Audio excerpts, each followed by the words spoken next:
Hello and welcome to Pricing College with your hosts Aidan Campbell and Joanna Wells. In today's episode, we want to talk about what is a penetration pricing strategy. Yeah, so basically it's when you may have like a new entrant in the market with a product that's fairly similar to other products out there already, but they want to break into the market, and they're going to do so by taking somebody else's market share, maybe one of the bigger players. And when we're talking about capturing market share, in this instance, we're generally thinking about pricing it at a rate so competitive, and we're thinking probably a low price, that will make it vis-a-vis other competitors cheaper, seeming to be a similar product that people can make an immediate switch for and save money. Yeah, that's the assumption in this strategy, that to break into the market, you do need to sort of drop prices to be competitive, to be seen, to be noticed, a differentiator. Other people have argued since this strategy that possibly isn't the best pricing strategy to take, even if you are a new entrant that wants to break into the market. We can see, obviously, if a company launches a new product, a new service, or even the company itself, in many instances, there's a certain volume required for the company to be viable. You know, whether that's producing enough products using the factories or the fixed assets that you have, you need to hit a certain rate or amount of products being sold just to be break even before your cash runs out as a company. So getting to that position quickly can be a key target for many companies.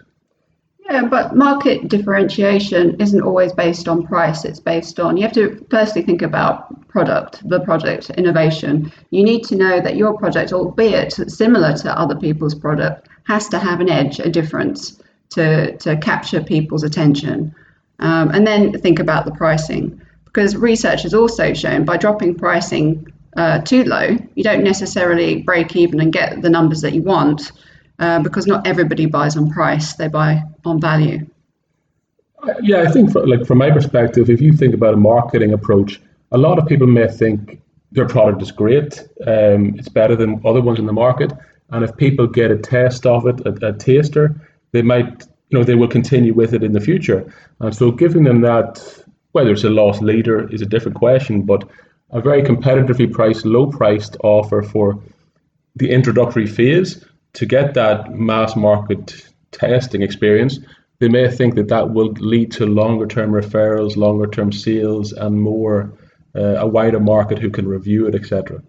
True. At the same time, it's very hard to increase prices once they're dropped to a certain level. So then what you could have a great product that you spent a lot of money on, and it is very different. Well, it is different from your major competitor's product, but you're actually underselling yourself and you're forever then struggling to increase prices and justify the value. One thing I think anyone who's ever worked in a pricing role will understand is the difficulty in getting through a price rise, whether it's an annual price rise or price adjustment or however you want to phrase it. Customers who are used to paying $1 tend not to want to pay $1.50. So if you start off, your users, your consumers, whoever purchased that product or service, if you start them off on a certain price, then coming back to them after 6 months or a year and saying, do you know what, we're actually going to jump that price, the response you get may not be what you hope for. Yeah, I suppose this could be a failing of the penetration strategy argument. The assumption is that you can easily just increase prices and the market won't mind. Well, it's just not the case, and many prices will tell you that. But there are some good examples of new entrants that have come into the market with a similar product and have been able to justify, more above average prices. One of which is a competitor to, Doritos, and they're called Harvest Snaps. I don't know if you've had them, Aidan. Those dried peas and lentils, salty snacks. They're very popular. Very similar to Doritos, a competitor to Doritos, but command a higher price, even though the weight and the package is smaller. To be honest, I have had them and I have enjoyed them. I think what I'll say is there's sometimes, do people purchase products based on purely price, low price, or is it the features, the benefits, the value, whatever it is with that product also. So even in the instance of these salty snacks, are people buying them for a change? Are they buying them for an alternative? Is it even just because the product has been positioned in a convenient location on the shelves in their local supermarket? Are they also just bored of their incumbent? And is the product you're buying now, is it really a direct competitor for what is there? With penetration pricing, you could also have that system whereby it's a completely new product that nobody's seen before, and they don't want to take a risk on it. But if you can give them a test at a low rate, which doesn't hurt their pocket, you may actually be successful. You may actually grow that market share. People may think, you know what, I love this new type of salty snack, as we talk about, and I might continue buying it even at a slightly higher price. The other thing to bear in mind is once you become used to purchasing something in the supermarket at $1 and you want it and the kids want it, after a while, you probably don't even look at the price. Yeah, it becomes a habit. But I think with the Harvest Snap example, they came in at a really good time.